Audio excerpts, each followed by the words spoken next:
Interview বঞ্চিত upper primary চাকরি প্রার্থীদের আজ অবস্থান বিক্ষোভের 1036তম দিন। আমাদের পরিচয় একটাই যে আমরা ইন্টারভিউ বঞ্চিত আপার প্রাইমারি চাকরি প্রার্থী।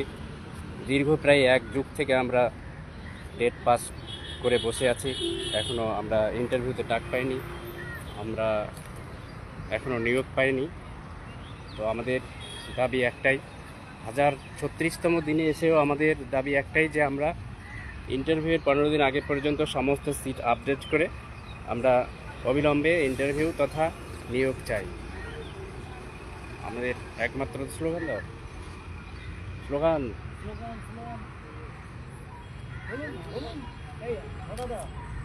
একটাই মাত্র দাবি আমাদের, যে ইন্টারভিউয়ের 15 দিন আগে পর্যন্ত সমস্ত সিট আপডেট করে আমাদের নিয়োগ দিতে হবে। স্লোগান কে দেবে?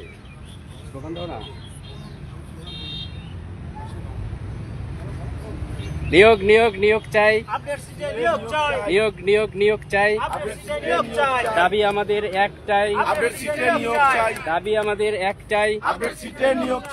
বয়স গেছে বয়স নাই, বয়স গেছে বয়স নাই।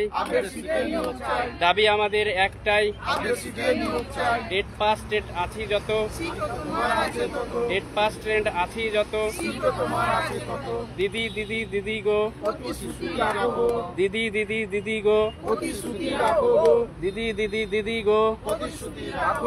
দাবি আমাদের একটাই, দাবি আমাদের একটাই।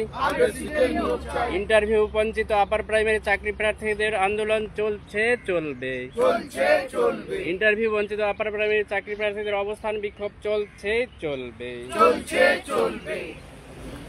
হ্যাঁ, এবারে আমাদের ইন্টারভিউ বঞ্চিত আপার প্রাইমারি চাকরি প্রার্থীদের বিভিন্ন প্রান্ত থেকে, রাজ্যের বিভিন্ন জেলা থেকে এখানে উপস্থিত হয়েছে। আজকে 1036তম দিন। এখানে যারা এসেছে তাদের মধ্যে থেকে কেউ কেউ আজকের বক্তব্য তুলে ধরবে।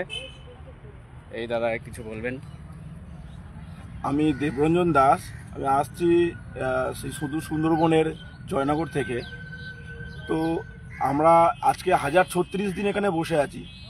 আজকের যা টেম্পারেচার এখানটায়, আমরা যে কি কন্ডিশনে এখানে আছি, মানে আপনারা শুধু ফোনে দেখলে বুঝতে পারবেন না যদি না এখানে আসেন। তো অনেক কষ্ট করে, শুধু আমরা না, আমাদের কিছু গার্জেনও এখানে থাকেন, তারাও প্রতিনিয়ত আসেন। মানে প্রচুর কষ্ট আমাদের। কিন্তু এই আমরা তো মনে করলে ঘরে বসে থাকতে পারতাম, আমরা আজকে স্কুলে যেতে পারতাম, আমরা মানে অনেক শান্তিতে জীবন কাটাতে পারতাম। কিন্তু এই গরমে কেন আমরা এখানে আসছি? কারণ আমাদের জীবনের, আমাদের মনে একটা ভীষণ জ্বালা। আমরা চাকরি পাইনি, আমরা পাস করেছি তবুও আমরা চাকরি পাইনি।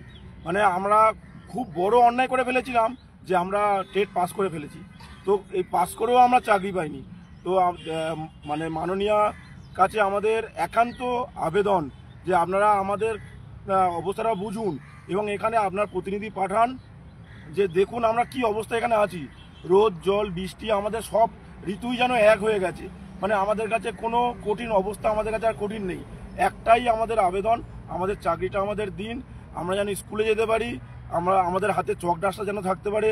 আর কতদিন আমরা এইভাবে বসে থাকবো? বাড়িতে মানে ম্যাক্সিমাম বাবা মা অসুস্থ, তাদের ওষুধের খরচ, নিজেরও সংসারপাতি আছে তার খরচ, এবং এই করে তার মধ্যেও আমরা এখানে আসছি প্রতিনিয়ত। প্রতিদিন আমাদের মঞ্চ বসছে, প্রতিদিন এখানে যথেষ্ট পরিমাণে আমাদের মানে বন্ধু বান্ধবরা এবং আমাদের সহযোদ্ধারা আসছেন। তো তাদের প্রত্যেকেই একটা আশা নিয়ে আসছে যেন আমরা স্কুলে জয়েন করতে পারি। আমাদের একটাই দাবি, আমরা যারা টেট কোয়ালিফাইড, আমরা সবাই প্রায় টেন্ট, এবং আমাদেরকে মানে যত শীঘ্রই আমাদের স্কুলে জয়েন করানোর ব্যবস্থা করে দিন। ধন্যবাদ। গ্রীষ্মের তীব্র দাবদাহ উপেক্ষা করে এই ইন্টারভিউ বঞ্চিত, প্রায় 1 যুগ ধরে বঞ্চিত ইন্টারভিউ বঞ্চিত আপার প্রাইমারি চাকরি প্রার্থীরা মঞ্চে উপস্থিত হচ্ছে, অবস্থান করছে। এখানে এমনকি অভিভাবকরাও এখানে মঞ্চে আসছে। তো এমনই আরেকজন ক্যান্ডিডেট আছে, উনি, যাই হোক, আমাদের যে এই তীব্র দাবদাহ উপেক্ষা করে আমাদের গার্জিয়ান, অভিভাবকরা, বয়স্ক পিতা মাতারাও মঞ্চে উপস্থিত হচ্ছেন। তার মধ্য থেকে আমাদের এই যে এক কাকিমা এসেছেন, কাকিমা বলতে চাইছেন না, কাকু বলতে চাইছেন না। এবারে আরেকজন আছে, নর্থ 24 পরগনা বরাসত থেকে উপস্থিত হয়েছে। আমি নর্থ 24 পরগনা থেকে আসছি। আমার নাম জ্যোৎস্না খাতুন। আমি একজন আপার প্রাইমারি মানে চাকরি প্রার্থী বৃন্দের মধ্যে একজন। আমরা সত্যি এখানে অবহেলিত, লাঞ্ছিত। আমরা এই নোংরা ড্রেনের পাশে অনেক দিন ধরে বসে আছি। এখানে মশার কামড়, এখানে রোদ বৃষ্টি ঝড় উপেক্ষা করে এই দীর্ঘ 1036তম দিনে আমরা এখানে বসে আছি। তো সত্যি কথা বলতে আমাদের এই সমস্যার কবে সমাধান হবে আমরা নিজেরাও জানি না। একমাত্র যদি মাননীয় মুখ্যমন্ত্রী যদি এর হস্তক্ষেপ করেন তাহলেই এর সমাধান হবে।